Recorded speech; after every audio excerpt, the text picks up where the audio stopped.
Bien, hoy vamos a ver un tema. Es un tema que se ve con mucha frecuencia en los hospitales. Se ve en las costas donde ustedes trabajan. Ese tema se llama choque séptico y distributivo. Entonces, cuando nosotros empezamos a hablar de choque séptico, primeramente,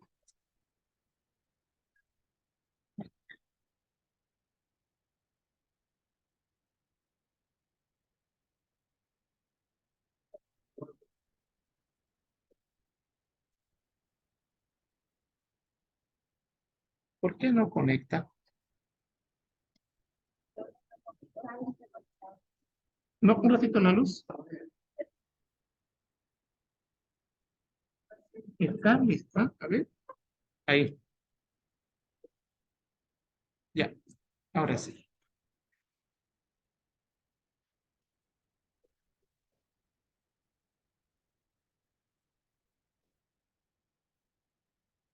Bien, les decía, lo primero que vamos a hacer es definir el concepto de choque distributivo y para esto hemos utilizado este libro.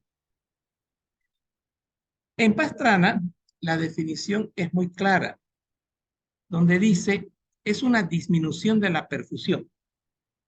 Todos los choques, todos, absolutamente todos los choques son disminución de la perfusión.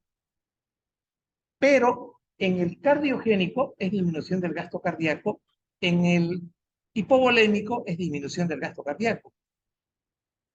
Y ahora, en este no es por disminución del gasto cardíaco como tal.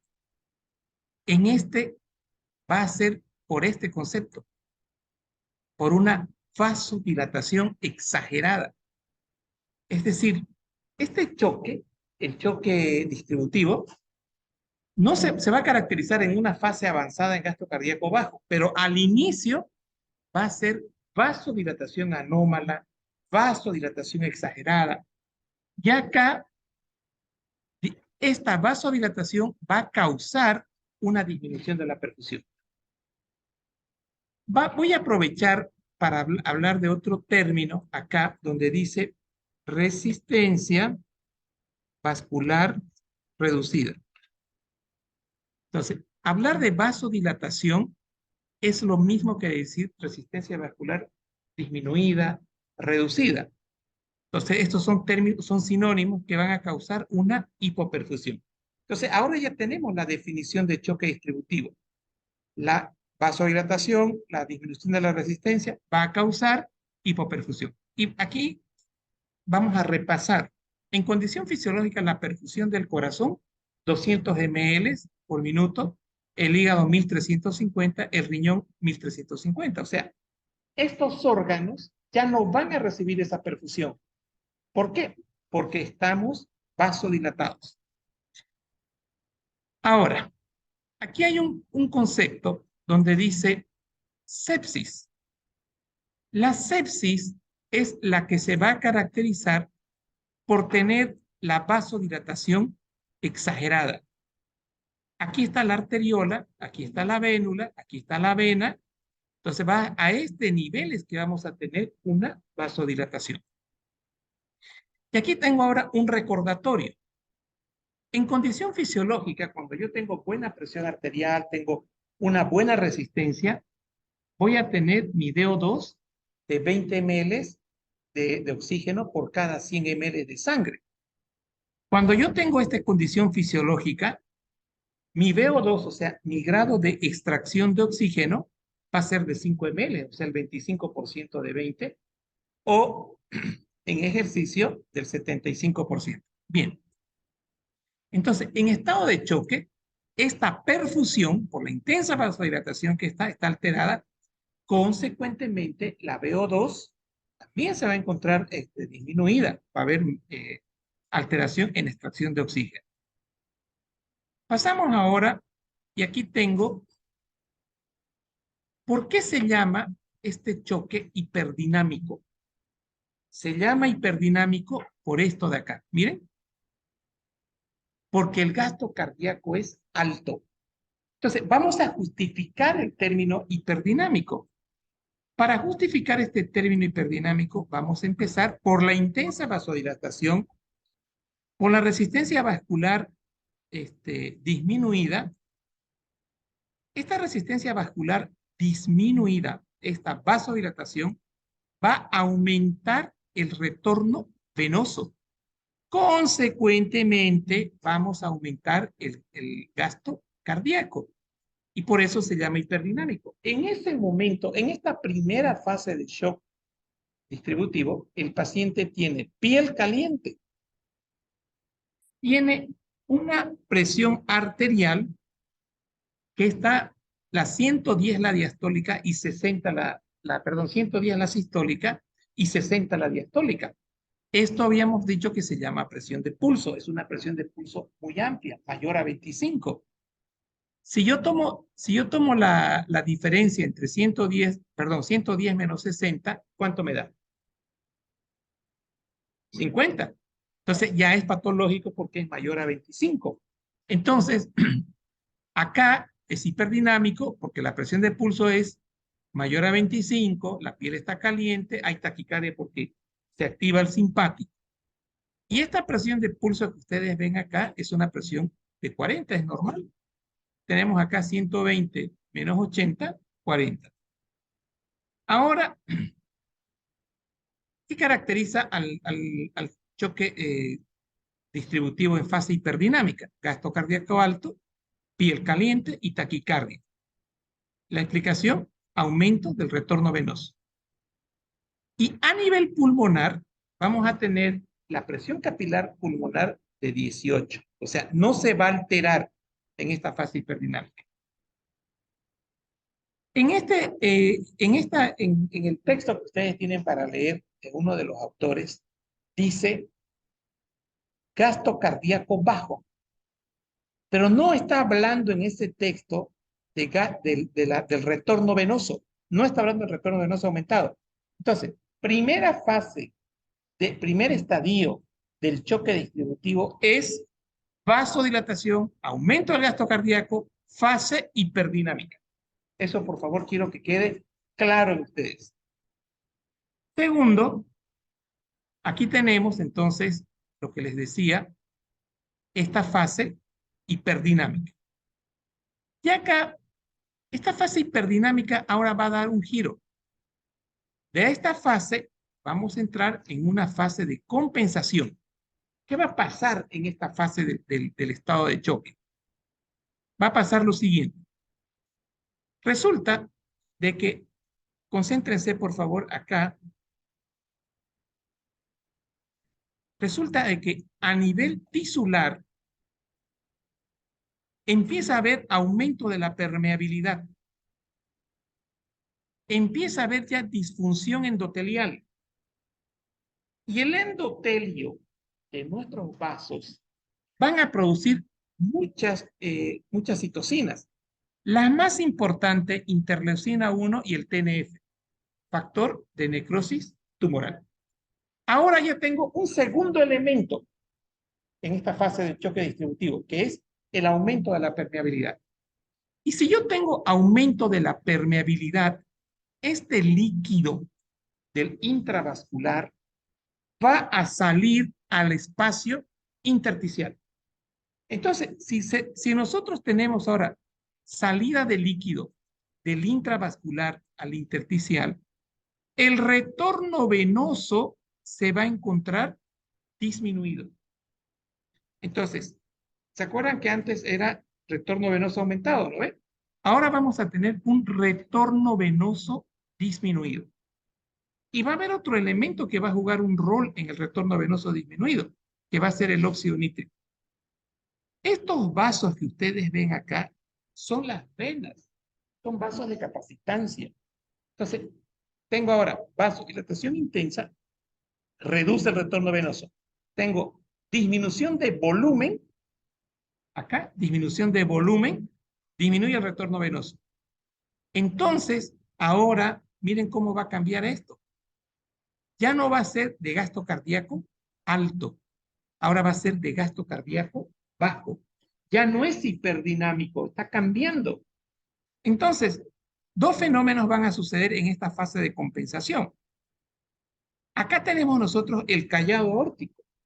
El callado aórtico va a censar esta disminución de la presión arterial porque el gasto cardíaco cayó. Siempre que cae el gasto cardíaco, cae la presión sistólica. Entonces, el callado aórtico manda señales a través del décimo par hacia el centro vasomotor y se libera y se activa el simpático, y el simpático libera adrenalina, noradrenalina, y la adrenalina va a actuar en el corazón produciendo taquicardia, y la noradrenalina va a compensar a este nivel produciendo venoconstricción. ¿Cuál es el objetivo? Si produzco taquicardia, el gasto cardíaco bajo va a subir. Y aquí la vasoconstricción va a hacer que ese ventrículo se contraiga con mayor energía. Entonces, esto está sucediendo, estoy explicando la activación del simpático.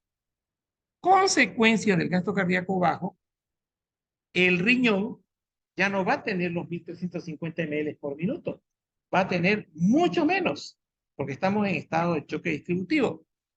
Y miren acá, la hipoperfusión renal va a activar al sistema renina-angiotensina-aldosterona. Entonces, la aldosterona va a compensar este choque que estaba hipovolémico ahora, van a absorber sodio y va a absorber agua y consecuentemente se va a tratar de compensar esta hipovolemia. Bien, entonces aquí hay una pregunta importante. ¿Qué tiene que suceder para que este paciente que estaba en fase hiperdinámica entremos en una fase compensada o con gasto cardíaco bajo? ¿Qué va a suceder para que haya esto? ¿Quiénes entran en esta fase? ¿Por qué ustedes, como personas jóvenes, costaría que entren en esa fase? Porque ustedes no tienen comorbilidades, no son diabéticos, no son renales, no son pacientes que están en fase dialítica, no tienen HIV. Entonces, todos estos elementos no lo tienen ustedes. Cuando hay una comorbilidad, EPOC también es otra comorbilidad, las de esta fase de hiperdinamia se van a convertir a fase de se va a convertir en un estadio de descompensación hipovolémico. ¿Y quién va a ser el responsable? La lesión endotelial.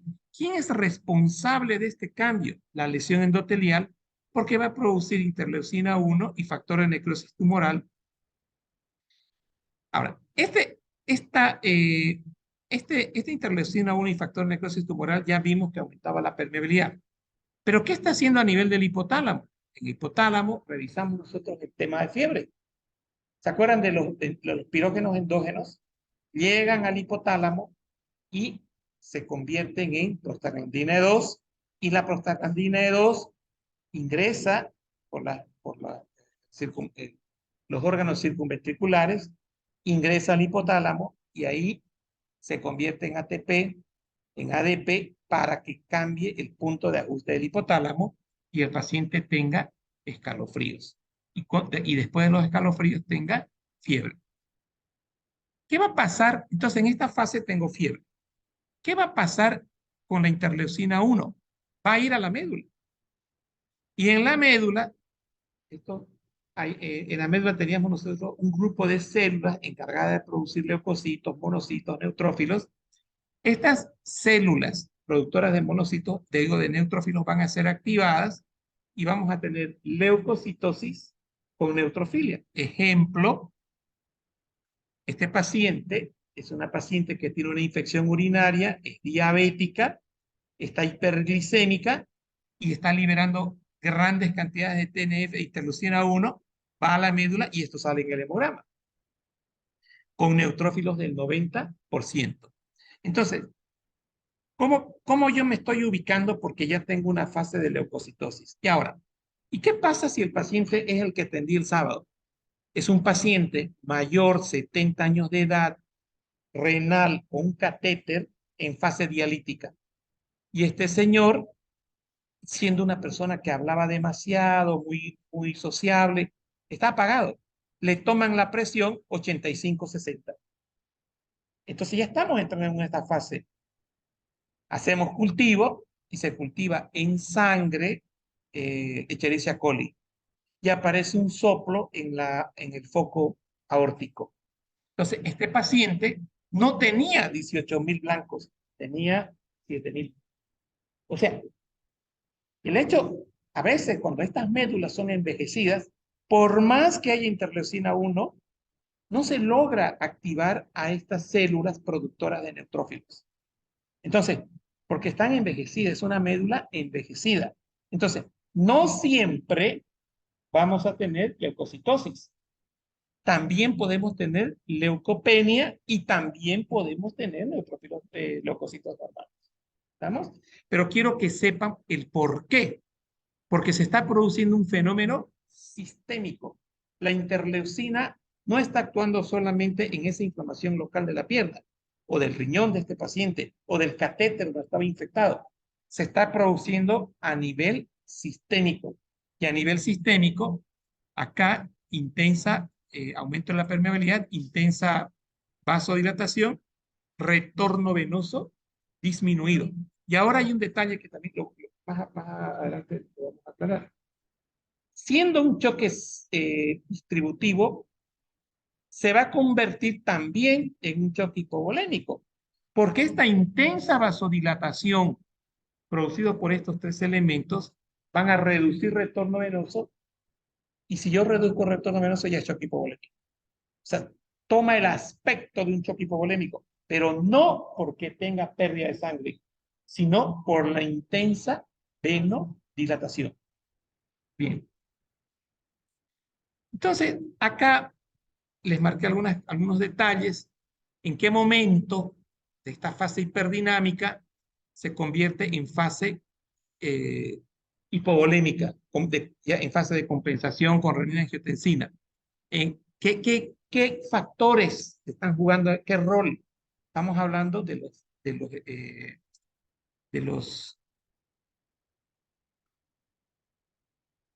las comorbilidades. La comorbilidad va a ser un factor importante. Bien.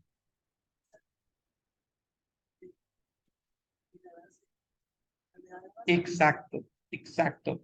La enfermedad de base es un elemento que predispone a que los pacientes, ¿quiénes hacen más choque distributivo en esta fase? Los diabéticos, los dialíticos, los HIV. O sea, por eso se llaman factores de predisponentes o comorbilidades. Pregunta.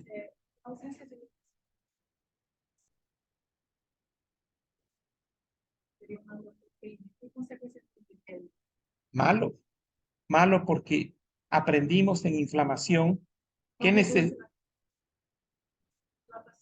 claro, no, pero malo ¿en qué sentido? Primero, malo en el sentido de que si yo no tengo neutrófilos, no tengo quien me defienda, quien me provoca fagocitosis. En ese sentido, malo. Bien malo en ese sentido. Porque igual estos pacientes van a tener disfunción endotelial porque son órganos más envejecidos. Y la disfunción endotelial es la que va a empezar a producir interleucina y el factor de necrosis tumoral y óxido nítrico.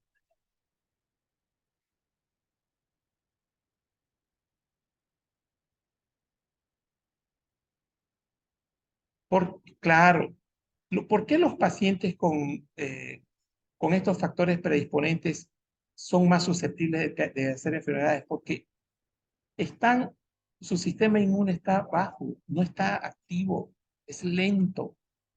Entonces, y ahí aparecen ahora grandes infecciones oportunistas. Yo si me hago una herida en la piel no voy a tener infección, pero un paciente diabético sí, porque no tiene llegada de neutrófilos ahí.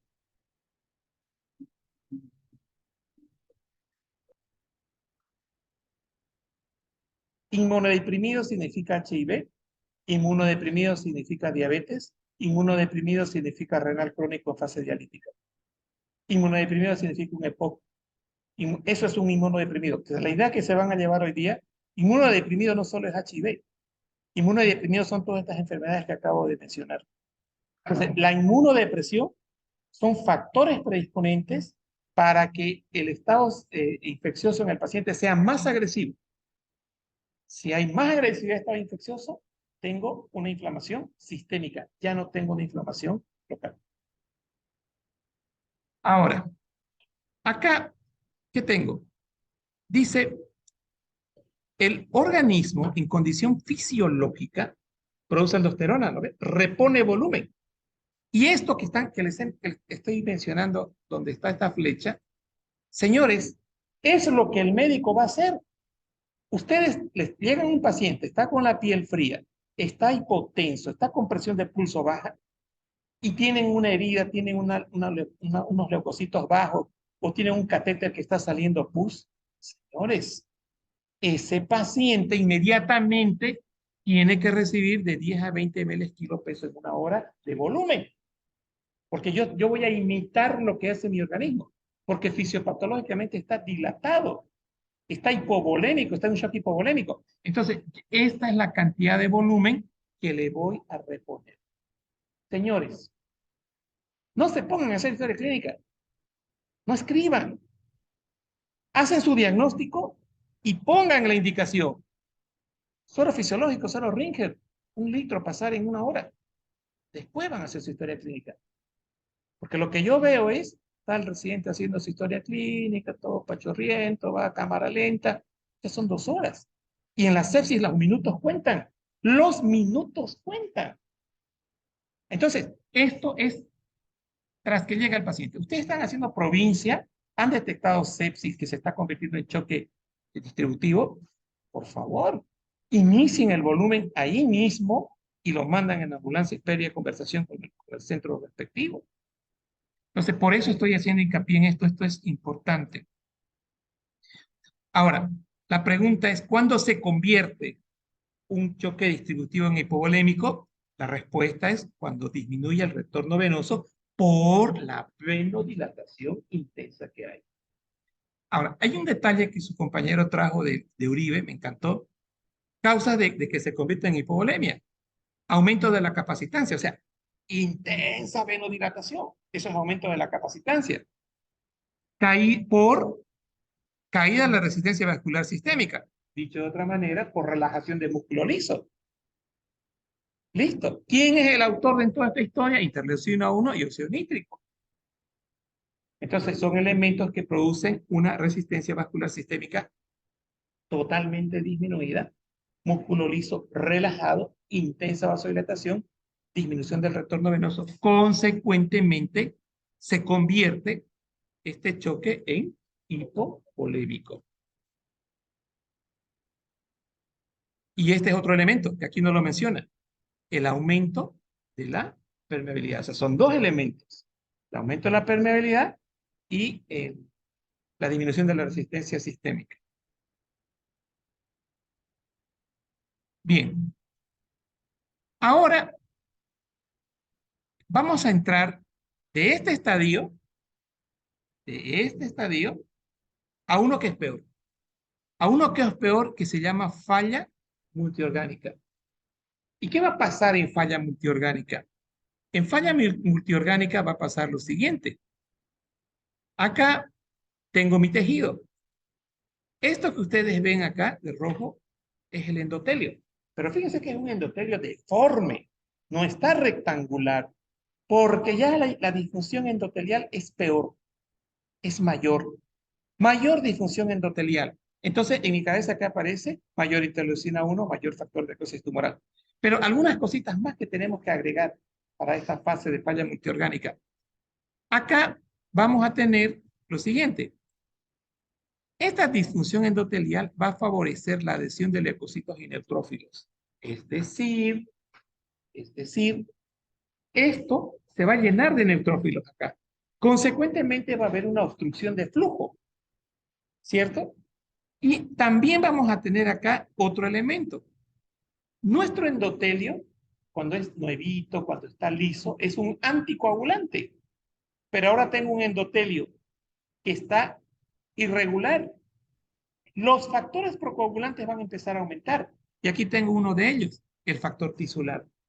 Señores, factor tisular es decir, es el punto de partida para activación de la vía intrínseca. Ahí tengo factor 12, 9, 11, 10, protrombina y los de fibrina. Y ahora miren lo que tengo acá, abundante hilos de fibrina. ¿Cómo va a estar el flujo? Totalmente disminuido. Si tengo un flujo disminuido, acá no voy a tener una VO2. Mi VO2 va a ser mala. Y si mi VO2 es mala, voy a tener mala oxigenación de las células del intersticio y consecuentemente no voy a producir ATP, porque yo necesito ATP en la mitocondria para sintetizar, pues necesito oxígeno para sintetizar ATP, pero ahora ya no tengo ATP. ¿Y qué pasa? ¿Por qué no tengo ATP? Porque no hay VO2. El VO2 es malo. No hay salida de oxígeno. No hay extracción de oxígeno. Entonces entramos en vía anaerobia. Y en vía anaerobia tengo 2 ATP y tengo abundante ácido láctico. Y el paciente está en acidosis láctica, está con un pH bajo, un bicarbonato elevado. Un segundito nada más, un segundito. Entonces, la disfunción endotelial como tal activa, produce, aumenta la presencia de un factor procoagulante que se llama factor tisular. Ahora, ¿de qué otra manera? ¿De qué otra manera, no siendo disfunción endotelial directa, se van a producir activación de los procoagulantes? Señores, nuestras bacterias, hay bacterias que son lipopolisacáridos.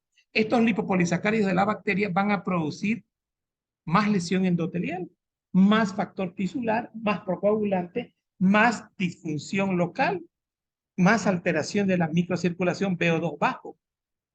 Entonces, por eso este parámetro es importante. Y ojo, más edema, ¿no? No se olviden, no hagan desaparecer de su cabeza el aumento de permeabilidad. El aumento de la permeabilidad está presente. Entonces, más hipovolemia. Pero ahora va a aparecer un detalle acá arriba. El detalle de aquí arriba va a ser, aquí estaba lo que les decía, más hilos de fibrina, ¿no ves? El detalle es este.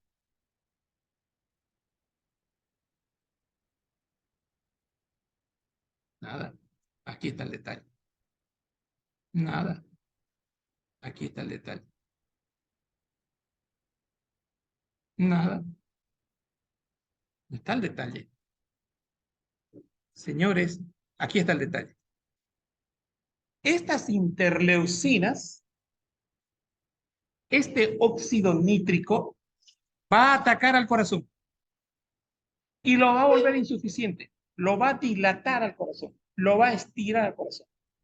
Si hay una dilatación subaguda producida por los, los microorganismos, por la interleucina, pero mejor dicho, por la interleucina 1, por el óxido nítrico, y acá dice óxido nítrico, miren, se produce dilatación biventricular, hacemos un ecocardio y la fracción de eyección es baja. Entonces ahora, fíjense esto, de choque distributivo hipovolémico, estamos entrando en choque distributivo hipovolémico cardiogénico. Peor todavía, cardiogénico, señores. Entonces, ¿cómo justifico el choque cardiogénico? Porque hay una agresión directa sobre el miocardio, especialmente por óxido nítrico, que causa dilatación biventricular, caída de la fracción de eyección. Entonces, hemos visto ahora cómo un choque distributivo de hiperdinámico se va convirtiendo en hipovolémico y finalmente se convierte en cardiogénico por esta lesión del miocardio. Por eso es que hemos puesto aquí 1, 2, 2 a esta fase. Esto es porque la difusión endotelial está produciendo más interleucina 1, el endotelio está produciendo más óxido nítrico y eso está ahora en cantidades yendo al organismo. Todo empezó con infección bacteriana. Todo lo que es choque, aquí me va a entender mejor. ¿Dónde empieza choque? Choque empieza en bacteria. La bacteria no logra fagocitarse ahí en la piernita, no logra frenarse en la vejiga, no logra frenarse en el catéter, se entra, se hace sistémico y ahí se convierte en sepsis. Y luego, la sepsis liberan todas estas sustancias que habíamos comentado, ¿no? Exacto. Y aquí este es un dibujito que les hice. O sea, empecé la clase queriendo decirles de que el choque distintivo es vasodilatación intensa. Y aquí viene lo que usted me preguntó. Señores, para que haya choque distributivo de origen bacteriano, yo tengo que tener presencia de un microorganismo. El paciente que les decía, fíjense, ejemplo, presencia de un microorganismo. El paciente con un catéter que dializa, con pus, cultivamos hoy día del catéter, sábado se cultivó del catéter, Escherichia coli, le sacamos sangre aquí, hemocultivo, Escherichia coli. Orina, Escherichia coli. O sea, la Escherichia coli entró al organismo, se diseminó, fue y se pegó en el catéter, se pegó en la válvula, se llama esta válvula de la aorta, la válvula aórtica. Bueno, y ahora esperen esto, esperen un ratito.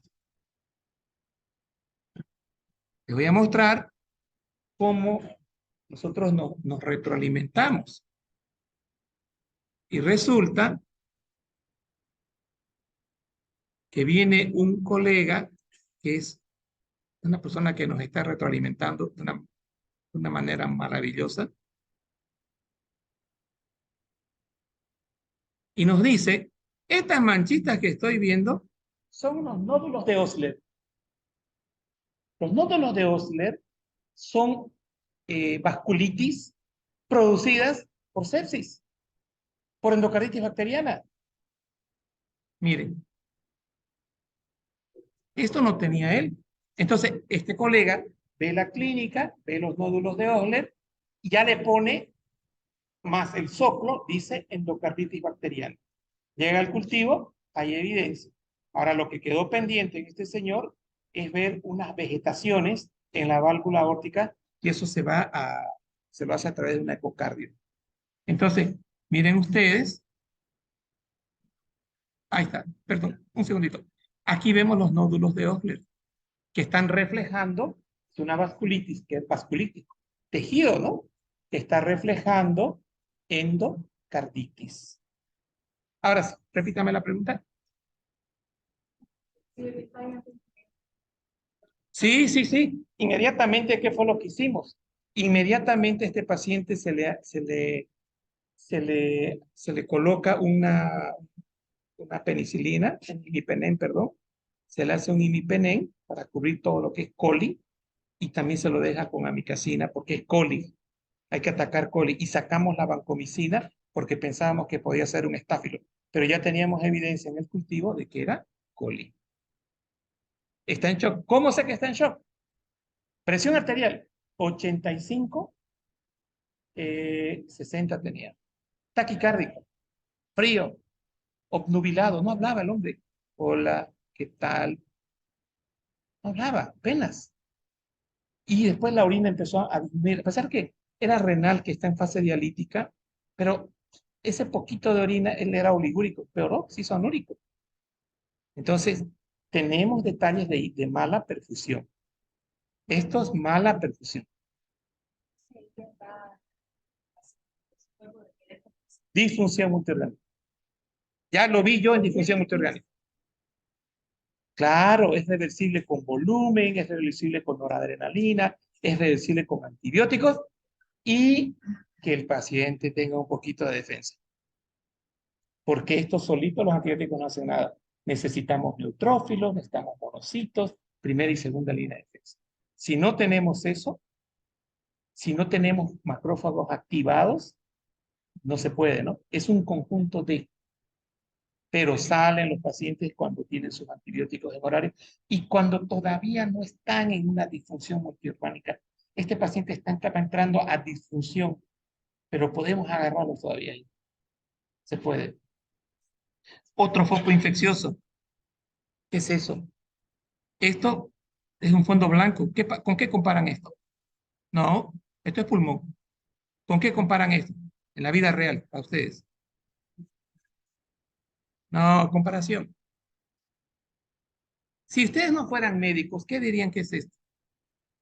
Y son pintores de paisajes. Un árbol, pues, ¿no? Son ramas, ¿no ve?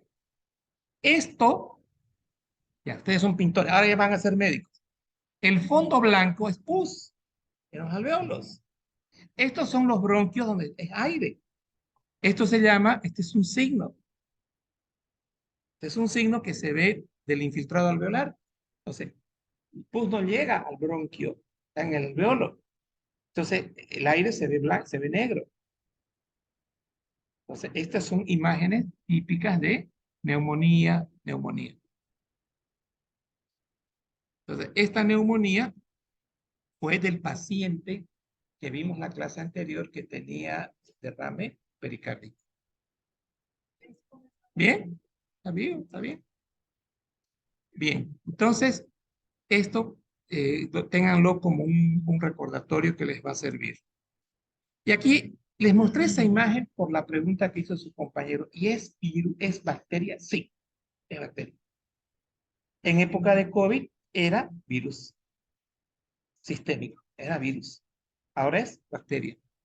Entonces tiene que haber virus. Aquí, por eso este libro, este es el de Sonia Kunan, pone microorganismos. Estos dan respuesta inflamatoria sistémica y estos que causan vasodilatación. Pero no solamente las bacterias dan vasodilatación, sino las anafilaxis, ¿no? También, el Addison también, el choque neurogénico también. Entonces, la vasodilatación es intensa, aumentamos retorno venoso y, ¿qué dice acá? Aumenta el retorno venoso, aumenta el gasto cardíaco. Esta es una fase hiperdinámica, extremidades rosadas, tibias. Ah, ¿cómo está la presión capilar pulmonar?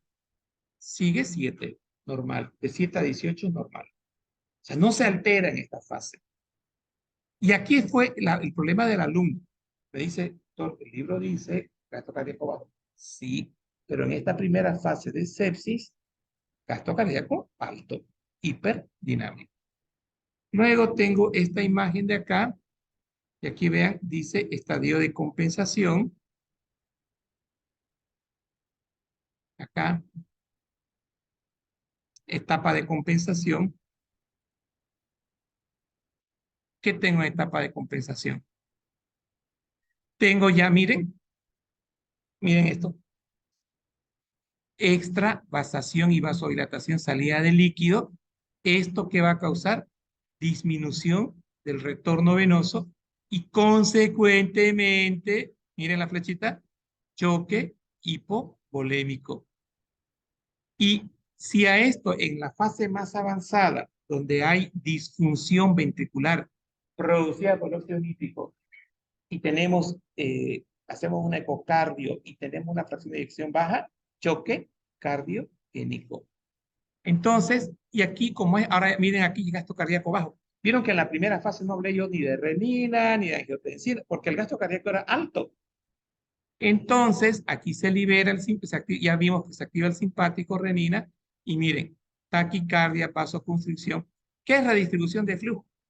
Este flujo que está mal, perfundiendo mal este órgano, va a ir a otros lugares que son el riñón, el cerebro y el corazón. O sea, el poco flujo que hay se lo va a distribuir a los órganos más importantes. Eso es redistribución de flujo. Y acá ya empieza a ver la coagulopatía intravascular, que dijimos que era por el factor, el factor, activación del factor tisular, y entramos ya en coagulopatía intravascular. ¿Y eso cómo lo vamos a ver? A ver, tanta es la coagulopatía, tanta es la activación del factor tisular, que se consume todo el factor y el paciente después empieza a sangrar. O sea, primero es coagulopatía y luego es sangrado. Y las piernas de ese paciente están llenas de moretones. Bien. Y acá tengo ahora una lista ya más grande, la lista inmensa. Los mediadores, nosotros mencionamos a este. Y aquí tenemos algunos detalles. Me gustaría que este detallito de acá, si lo tomen en cuenta, para que ¿cuál la explicación para que haya, que se convierta en choque y no cardiogénico? Disminución del gasto cardíaco. Primero, acción directa del factor de necrosis tumoral. Después, activación de los polimorfos y los macrófagos, sí, ya vimos eso, y eso producía ese cúmulo de factor de necrosis de neutrófilos en el tejido y el flujo tisular era malo. ¿Quién era el responsable? Y esto ya lo mencioné, pero va como recapitulación. ¿Quién era el responsable del aumento de la permeabilidad? Interleucina 1, perdón, factor de necrosis tumoral. También juega un rol importante en la coagulación intravascular, porque activa los procoagulantes. Y miren esto, o sea, lo correcto es que yo formo un coágulo y haya un antifibrinolytítico. Formo un coágulo que es el plasminógeno, ¿no? Todo eso está en desbalance. Y ahora vemos un poquito en la interleucina. Aumenta la permeabilidad. Por eso es que en el dibujito de entrada, acá, se los hice el resumen. Aumento de la permeabilidad de interleucina 1 y del factor de necrosis tumoral. Sí, pero también sabemos que hay otras acciones. Activa el complemento. Sí, lo va a activar el complemento también. Mire lo que puede causar neutropenia y linfopenia. ¿Perdón? Las bacterias también activan el complemento, claro. Aquí, ¿y qué significaba activar el complemento? C5A, C5A, C3A, intenso, actúa sobre histamina, perdón, sobre mastocito, y se libera histamina, potente vasodilatador y potente aumentador de permeabilidad. O sea, ya fíjense, ahora, como ya está el complemento activado, ahora voy a tener otro elemento que esté produciendo el aumento de la permeabilidad. Después, esto es grave, libera radicales libres. La trombina, niveles altos de trombina por activación de la coagulación. Proteína C disminuida y antitrombina disminuida. O sea, miren ustedes, todos los factores antitrombóticos están bajos. Y niveles altos de trombina. Óxido nítrico, mediador, miren, de la depresión miocárdica. Daño directo de los superóxidos, hay mucho radical libre y a un aumento de la permeabilidad capilar. Entonces, aquí faltó poner óxido nítrico. Y aquí tengo este esquema. Sonia Guzmán. Ya les voy a enviar.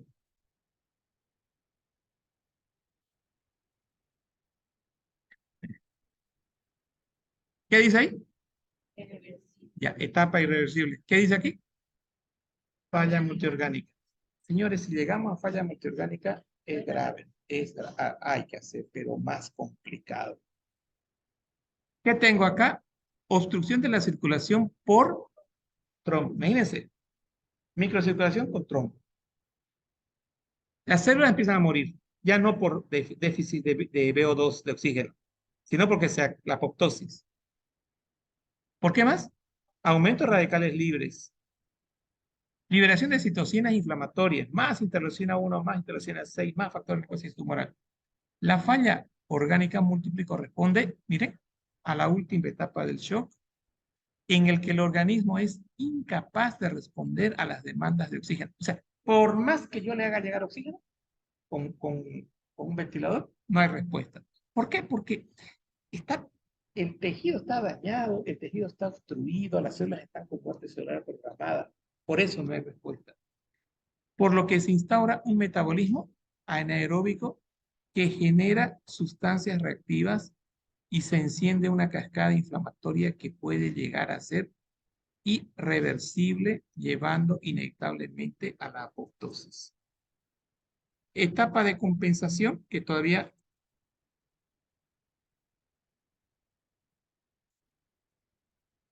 aquí. Etapa de compensación insuficiente causa, o sea, seguimos avanzando, es insuficiente la etapa de compensación y ahora se convierte en etapa de descompensación que después nos va a llevar a falla multiorgánica. Vasoconstricción, gasto cardíaco bajo, Si hay gasto cardíaco bajo, aumenta la hipoperfusión, reduce el VO2 y acidosis láctica. Más piel fría, más taquicardia, más sudoración. El paciente estaba orinando, ahora deja de orinar, oligúrico, y la presión de pulso está ahí presente. Y después de esto, ya viene la falla multiorgánica. Listo. ¿Cuánto tiempo tenemos? ¿Dónde están, amigos? 10 minutos. Ya. Bien.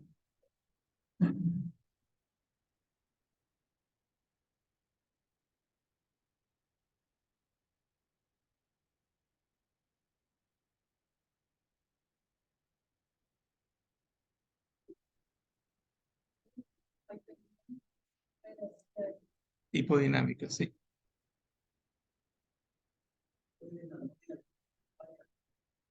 La anuria, la oliguria ya es un predictor, ¿no? De lo que se está viniendo. ¿Perdón? Primero el riñón. Después viene hígado. Bien. ¿Cómo nos damos cuenta que estoy en disfunción multiorgánica? Esa es la pregunta correcta. Señores, la función del riñón, producir orina, ¿no? Empieza a haber reducción de la producción de orina. Empieza oliguria y anuria. La función del hígado es tener enzimas, es la TG o la TGP. Como empieza a haber isquemia también a nivel del hígado, porque hay esa alteración del tisular. ¿Qué pasa en el hígado? TGO de 30, 500, 600, 700. Empieza a haber inflamación del hígado. ¿Cómo lo veo? A través de TGO, TGP, fosfatasa alcalina y bilirrubinas. Las bilirrubinas ya no se mueven. Las bilirrubinas están quietitas, no logran salir por el colédoco, no logran salir. Se llama eso colestasis, una lentitud. Ahí me doy cuenta que el paciente está en falla, entrando en falla multiorgánica. ¿Qué tenía este paciente que estaba en choque eh, por endocarditis bacteriana? Hable, no podía hablar. Disfunción cerebral, hipoperfusión cerebral, no le permitía hablar al paciente por hipoperfusión cerebral. La piel está fría. ¿Cómo sé que el paciente está ¿qué se llama esto? En coagulación intravascular diseminada. Entró en coagulación intravascular primero, todos los capilares empezaron a llenarse de trombos y después hay consumo. No hay más factores de coagulación y ahora empiezan a tener equimosis. El paciente está lleno de moretones, lleno de moretones. Ahí me doy cuenta que hay coagulación intravascular diseminada y a través de la boca el paciente empieza a tener pérdida de sangre. Tiene sangre. Entonces, de esa manera me doy cuenta por cómo mi paciente está entrando en falla multiorgánica. Pero es lo que tenemos que evitar. Eso a veces el paciente también es responsable de eso porque llega tardecito al hospital. Y esto, en horas el paciente cambia. Este señor del endocarditis, a las 10 de la mañana estaba así, mal, pero anoche no estaba así, hablaba. Entonces, y como no teníamos el cultivo y pensábamos que era estafilococo, la banco no le hace nada a coli, nada. Entonces, el paciente no tenía lo adecuado. ¿Listo? Bueno, ahora, ¿qué hago? ¿Sí? ¿Esto? Ahora, en